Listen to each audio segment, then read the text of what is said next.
Brooks POV. Nung nagsialisan kami nila Astrid, agad naman kami nagtungo ni Miko kay Sean. Mabuti pa yung dalawang yan, may thrill sa buhay.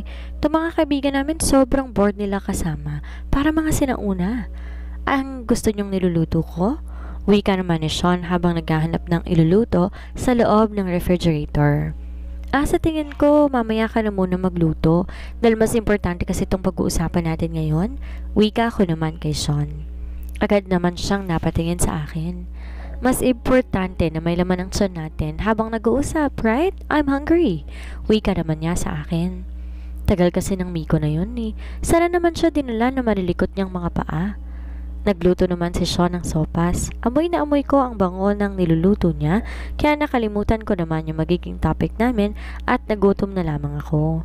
Grabe, ba't di ka nag-apply sa mamahaling restaurant? Panigurado, taob lahat ng mga lalagyan ng pagkain pag ikaw nagluto. Wika ko naman kay Sean. Gusto mo lang talagang kumain ng sopas ko eh. Wika niya naman sa akin. Grabe naman tong si Sean, tingin niya sa akin patay gutom. Ano ko patay gutom? Masaya ka nga dapat dahil pinuri kita eh. Wika ko naman kay Sean habang nakasimangod. Di ako sasaya pag ikaw ang pumuri dahil nga may kapalit yung pagpuri mo sa akin. Wika naman niya sa akin. Grabe naman makabintang tong lalaking to ah. Parang inaakusahan niya ako ng kung ano-ano ah. Uy, grabe ka naman sa akin. Ganun ba ako kasama? Tanong ko naman kay Sean. Medyo lang. Medyo mabait. Lagi ka namang masama. Wika naman niya sa akin. Bigla naman siyang tumawa. Kung minsan hindi ko gustong tabas ng dila ni Sean eh. Grabe ka sa akin ha, parang di mo ako kaibigan. Gano'n naman talaga kayo eh, lagi niyo ako sinisiraan. Wika ko naman at naupo na lamang sa lamesa. Huwag kang magdrama, hindi bagay sa'yo. Wika naman ni Sean, kaya natahimik naman ako. Dumating naman si Liam habang may daladalang laptop. Napaka-workaholic talaga na lalaking to. Nahawaan na kay Apollo. Dati basketball ang alam nito ah. Oy, workaholic ka na. Ikaw ba ang tagapagmana sa ugali ni Apollo? Tanong ko naman sa kanya. Bigla naman niya akong binatukan. Aray, grabe naman kayo sa akin ha. Lagi niyo na lang ako sinasaktan. Wika ko naman kay Apollo. May pinapanood ako. Wika naman niya sa akin. Agad naman akong tumingin sa laptop niya at nakita ko naman nanonood siya ng basketball. Akala ko workaholic ka na. Basketball pa rin palang nasa isip mo. Wika ko naman. Bigla naman niyang tinakpan ang bibig ko dahil nasa exciting part na siya. Sige, ipasok mo yan. Sigaw naman niya habang ako, pilit na kinukuha niyang nakatakip sa bibig ko. Sumisigaw ako habang kinukuha ko ang kamay ko. Ayan lamang na, sigaw naman ni Liam. Tiyaka na lang kinuha ang kamay niya na manalo na ang paborito niyang team. Walang iya, mamamatay ata ako ng dahil sa ginagawa mo eh. Wika ko naman habang nauubo pa. Pasensya na. Ikaw naman kasi sobrang daldal mo. Ayaw mo magpaawat. Wika naman niya sa akin. Maya-maya pa, naluto na rin ang sopas ni Sean, kaya kumain naman na kami. Hindi ko alam kung anong dapat kong sasabihin kay Sean, kaya hinayaan ko na lamang. Umaasa ako na baka may isip ko ulit ang dapat kong sasabihin. Nagtawanan naman kami at nagkwentuhan tungkol sa basketball na pinapanood namin. Di ko alam kung anong nangyayari sa akin at nakalimutan ko yung dapat kong sabihin kay Sean. Ang tagal kasi ni Miko eh. Maya-maya pa, natapos na rin kami at agad namang nagtanong sa akin si Sean. So ano bang dapat pag-usapan natin? Tanong naman niya sa akin. Nag-isip ako at hindi ko talaga natatandaan kung ano nga ba yon. Nakalimutan ko na. Huwag mo na yung isipin. Sambit ko naman. Nagpaalam muna ako sa kanila dahil tatanungin ko muna si Miko kung ano yon. Nangangalahati pa lang ako nang bigla kong maalala. Pak shit na malupit. Sambit ko naman habang napapatampal sa noo ko.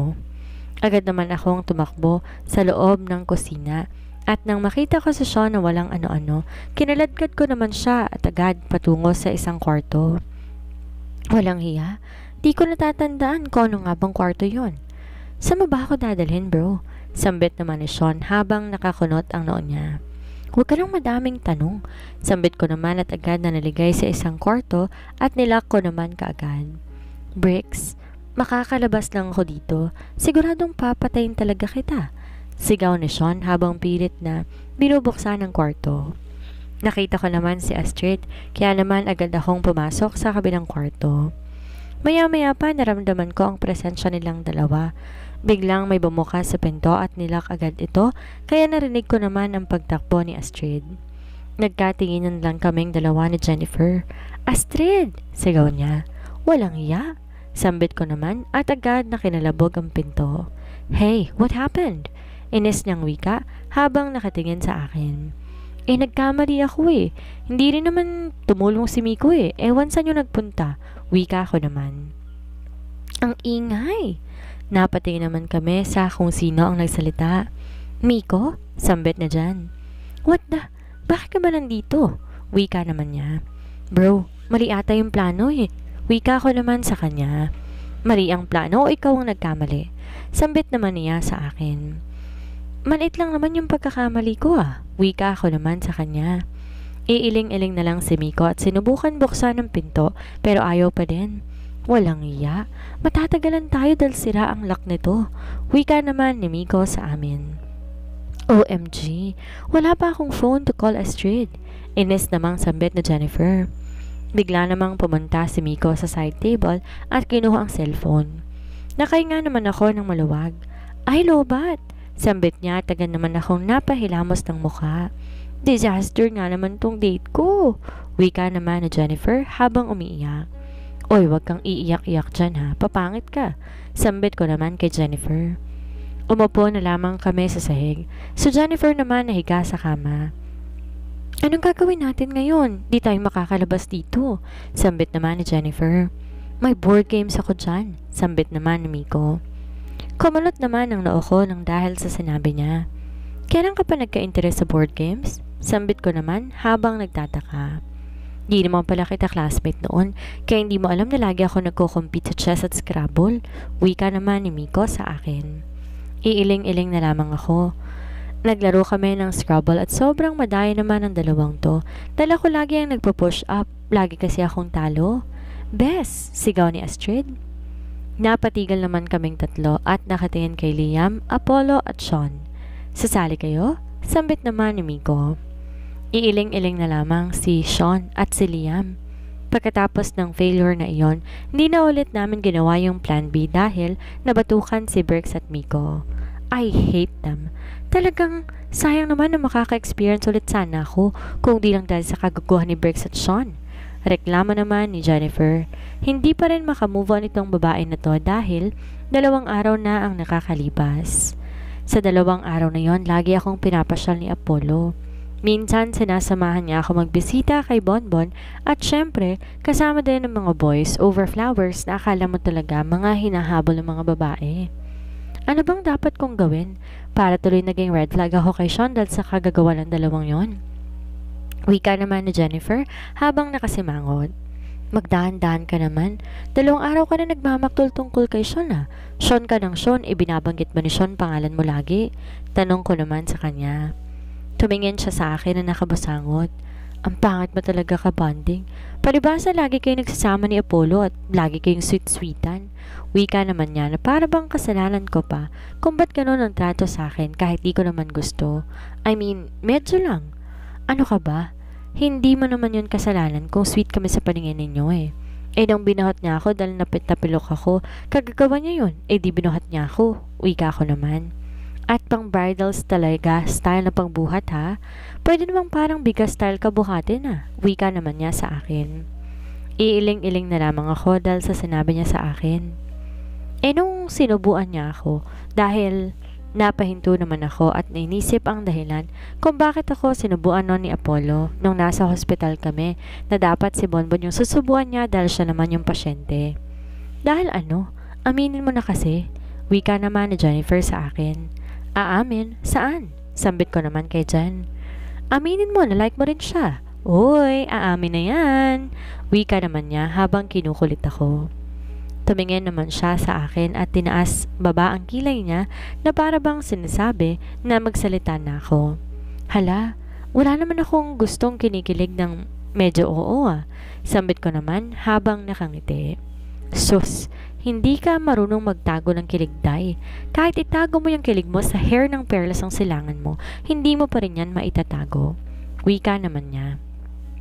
Pala desisyon ka masyado, Jen. Alam mo naman na ganun lang talaga si Apollo. Wika ko naman habang hindi makatingin sa kanya. We, di nga, sambit naman niya. Sumuko na lamang ako at tumingin sa kanya. Okay, sige. I like him a little bit. Wika ko naman habang nakangiti. Bigla naman siyang lumundag at agad na tumili. Ang sakit sa tenga yung tili mo. Reklamo ka naman. Napatigil siya nang biglang may kumatok sa pintuan namin. Dali-dali ko naman iyon na binuksan at nakita ko naman ang mga bata na may daladalang box. Hello po Ate Astrid at Ate Jennifer. Wika naman ni Ritz. Hello din sa inyo. Anong sadya ninyo dito? Mahihina naman na wika ni Jen. Minsan talaga masarap upakan tong sa Jennifer. Bigla-bigla lalambot eh. Pinadala po nila Kuya Liam. Basahin nyo na lang daw po yung card na nakadikit po sa box. Wika naman nila sa amin. Nagtaka naman ako nang dahil sa sinabi nila. Kinuha ko na ito at ganoon din sa Jennifer. Kinuha na nga din niya ang kulay pula na box. Nagpasalamat naman kami sa kanila at agad na binuksan. Excited na excited pa ang bruha na to. Hello, Jen. Can I ask you to go to the dinner with me? Basa naman ni Jen. Bigla naman siyang tumili. Sino nagbigay sa'yo niyan? Tanong ko naman kay Jen. From Sean. Sigaw nga sa pangalan ni Sean at napatakip na talaga ng bibig. Super OA naman ang babaita na to. Oh, A mo naman? Wika ko naman kay Jennifer. Aw, he's so sweet. Sambit naman niya sa akin habang mangiyak-ngiyak pa. Napangwi ako dahil sa kaarteng taglay ni Jennifer. Gusto ko siyang supalpalin eh. Apaka-OA. Binasa ko yung nakalagay na letter sa box ko. Hey, I want to see you tonight wearing this beautiful dress. It suits you because compared to this dress, you're more than beautiful. From Apollo. Dire-diretsong wika ko. Tumili ng malakas sa Jennifer na parabang siya yung binigyan ni Apollo ng dress. Wala ka ba ng reaksyon? Ganda-ganda ng letter na nakalagay dyan, tapos hindi ka man lang kinlig. Wika naman niya sa akin. Hindi. Diretso ko namang sagot kay Jennifer. Hay nako, Astrid naman, sambit niya. Kinuha niya ang kulay pink na dress. Baka pink kasi siya kaya minsan hindi ko bet yung mga sinusuot niya. Ako kasi more on dark color ang sinusuot ko. Blue, and I love it. Wika ko naman habang nakangiti. Mukhang kabisado na ni Apollo yung gusto mong kulay ah. Wika naman ni Jennifer. Ikaw din naman, tingnan mo oh. Pink, binigay ni Sean sa'yo. Sambit ko naman kay Jennifer. Kinilig ulit siya at sinayaw-sayaw pa niya ang mga damit niya sa ere. Niyaya ko na siya na magbihis na kami. Baka kasi sunduin kami dito tapos hindi pa kami nakakapagbihis. 5 PM na oh. Wika ko naman kay Jan. Yeah, you're right. Tara na, magbihis na tayo. Sambit niya naman sa akin. Nagbihis naman kami agad at matapos ay agad na kaming nagtungo sa harap ng salamin para mag-make up. Maya-maya pa, natapos kaming dalawa. And for the last time, itong mabango na pabango from Paris. Wika ko naman at nag-spray kami ng strawberry flavor ng mamahaling pabango. Lumabas kaming dalawa ni Jan at nakita ko naman si Brix at Miko na papunta na dito. Yan ba ang dalawang escort natin? Sambit ko naman habang nakatingin sa dalawa na nagtatawanan. Uy, ang ganda nyo ah. Parang di kayo mga dugyot. Wika naman ni Brix habang tinatawagan naman kami ni Jennifer. Tumaas naman ang kilay ko dahil sa dalawang ito. Nilalait nyo ba kami? Tanong ko naman sa lalaking epal na to. Hindi ah, kung makabintang ka naman sa akin Astrid. Wika naman ni Brix at agad na akong hinila. Dahan-dahan naman. Sambit ko naman sa lalaking kupal na ito. Para madali lang tayo makarating sa dinner date ninyo. Wika naman ni Brix. Oh really? Talaga? May dinner date kami? Masayang wika na Jennifer habang hindi makapaniwala. Alam mo minsan, slow ka din eh. Sambit naman ni Brix sa kanya. Iiling-iling na lamang ako dahil pareho naman silang slow. Minsan, tapos nilalait pa nila ang isa't isa. Sila na nga lang yung magkakaramay tapos nagsisiraan pa. Ibang klase. Bumuntong hininga na lamang ako at sumunod na lamang ako kay Brix.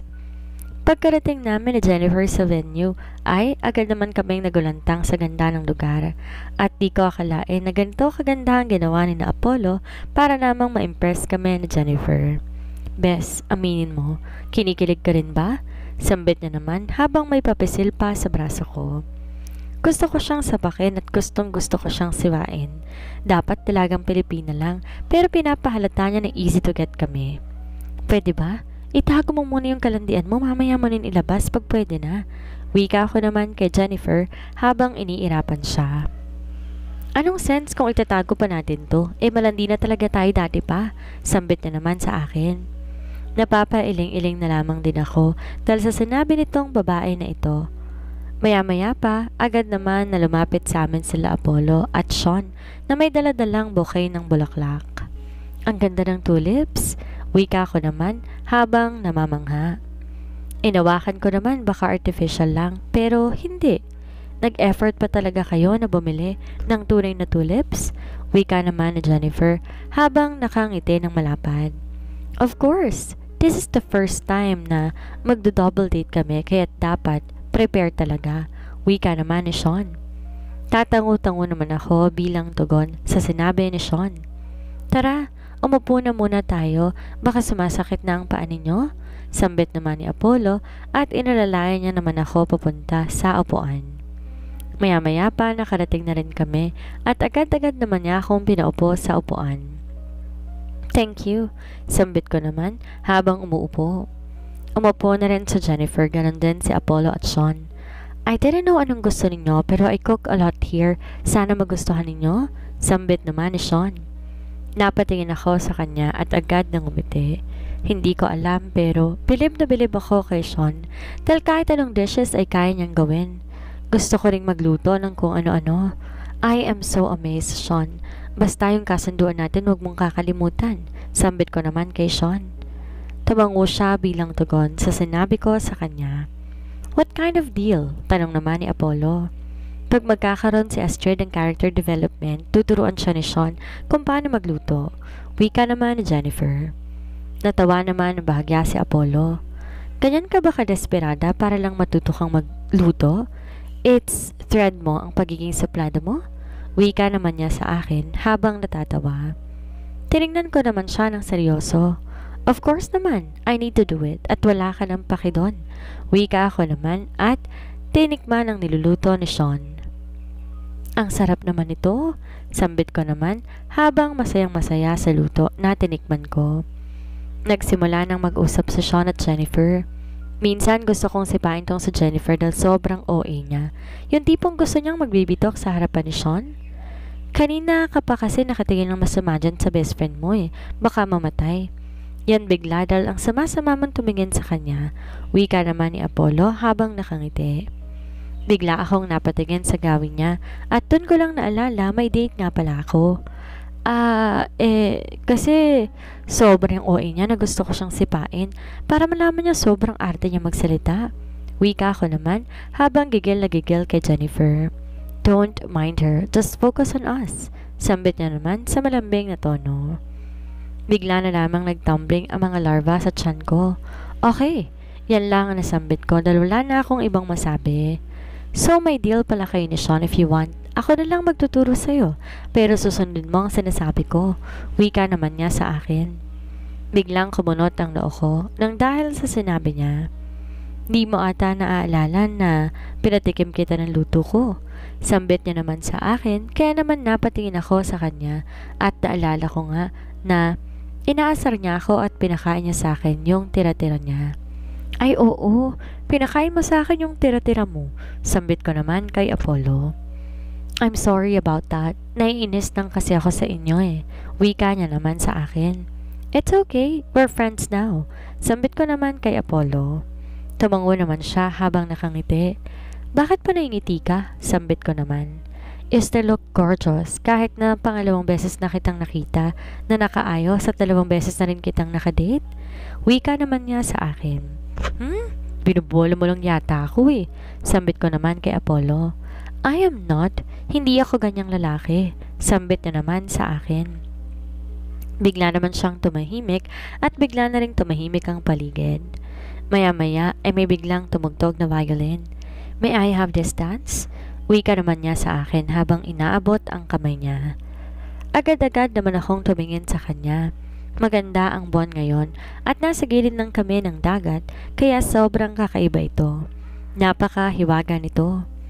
Bigla namang kumabog ang dibdib ko ng malakas at ang mga larvae parang nagsasayawan na sa tiyan ko nang iabot ko na ang kamay ko. Agad naman akong tumayo at dinala niya ako sa gilid.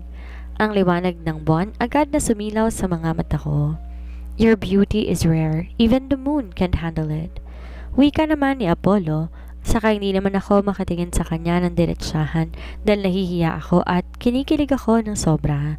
Ang ganda mo, wika naman niya sa akin. Stop it, wika ko naman habang nahihiya. Don't be shy, oh come on, wika niya habang natatawa ng bahagya. Agad naman akong tumingin sa mga mata niya at bigla naman akong parang natutunaw. Ang ganda ng mga mata niya. He has a beautiful feature. His breath, I can take my eyes away from him. Are you done? Wika naman niya habang natatawag at agad naman akong umiwas ng mata ko dahil namumulan naman ang pisngi ko. Pambihira naman oh. Bakit ganito ang epekto niya sa akin? Hindi ko alam pero mas lalo pang lumalakas yung dating niya. Ayokong mahulog sa kanya. Hindi po pwede. Pwede bang bumalik na tayo sa upuan? Nagugutom na naman ako eh. Wika ko naman kay Apollo. Palusot ko na lamang yon para matigil na ang pagkabog ng dibdib ko at ang pagsayaw ng mga larva. Okay, eat well. Huwag kang titig ng titig sa akin. Wika naman niya habang natatawa. Joke ba yon? Sarkastikong wika ko. Natawa na lamang siya sa akin. Si Jennifer at Sean naman nagsasayaw pa rin. Hindi ko alam kung bakit di sila umuupo. Hindi ba sila nangangawit? Diyos me, naman tong best friend ko talaga. Here, wika ko naman. Kay Apollo, kaya napatingin ako sa binibigay niyang alak sa akin. Kinuha ko to agad dahil kailangan ko uminom ngayon para pampakalma sa nararamdaman ko. Nakailang baso na ako at naging madaldal na rin ako dahil ganun din si Apollo. Grabe, ang sarap mo namang kausap. Natutuwa ako sa bed. Stop drinking. Nalalasing ka na? Wika naman niya sa akin pero hindi ako nakikipag-inom sana nang bigla niyang inagaw sa akin ang bote at agad niya akong pinatayo. Hindi ko na alam ang sunod na nangyari dahil binuhat na niya ako.